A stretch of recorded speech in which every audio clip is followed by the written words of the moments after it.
ಸುಮ್ಮನಾಗ್ರಿ. ಇಲ್ಲೇ ಇದಿಷ್ಟು ಹಿಂಗೆ ಕೂಗಿದ್ರೆ ಇಡೀ ದೇಶ ನಿಮ್ ಕೈಯಾಗ ಬಂದಂಗ ಆಗ್ತದ. Useless fellows.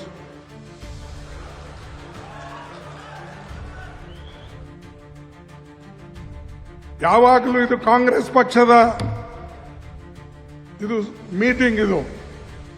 ಇದರಲ್ಲಿ ಯಾವ ಒಂದು ವ್ಯಕ್ತಿ ಮತ್ತು ಮೀಟಿಂಗ್ ಅಲ್ಲ. ಎಲ್ಲರೂ ಸೇರಿ ಪಕ್ಷಕ್ಕೆ ಒಂದುಗೂಡಿಸ್ತಕ್ಕಂಥ ಫಂಕ್ಷನ್ಸ್ ಇದು. ಯಾರೇ ಒಬ್ರು ಒಂದು ಹೇಳೋದು, ಇನ್ನೊಬ್ರು ಒಂದು ಕೂಗೋದು, ಬಾಕಿ ಅವ್ರು ಅದಕ್ಕೆ ಬಂದಾರ? ಕಸ ಗೂಡ್ಸಕ್ ಬಂದಾರ?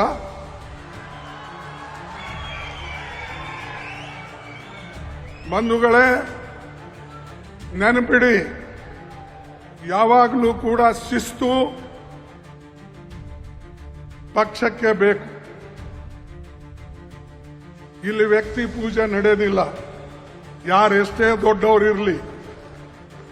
ನಾನು ನೋಡಿದ್ದೀನಿ, ನನ್ನ 58 ವರ್ಷದ ರಾಜಕೀಯದಲ್ಲಿ ಏರುಪೇರುಗಳು ನೋಡಿದ್ದೇನೆ.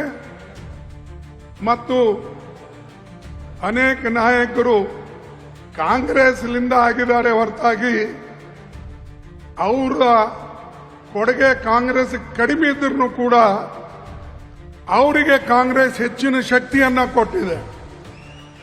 ಅದಕ್ಕಾಗಿ ಸ್ವಲ್ಪ ಶಾಂತವಾಗಿ ನೀವು ಕೇಳಿ.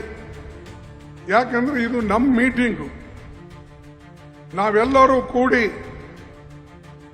ಪಕ್ಷವನ್ನ ಕಟ್ಟತಕ್ಕಂಥ ಮೀಟಿಂಗು. ಅದಕ್ಕೆ ದಯವಿಟ್ಟು ಯಾರು ಮಧ್ಯದಲ್ಲಿ ಕೂಗಕ್ಕೆ ಹೋಗಬೇಡಿ. ಯಾರೇ ನೀವು ಕೂಗಿದ್ರು ಕೂಡ ಆ ಫುಟೇಜ್ ಇರ್ತದೆ, ನಾನು ಡಿಸಿಪ್ಲಿನರಿ ಆಕ್ಷನ್ ತಗೊಳ್ತೀನಿ.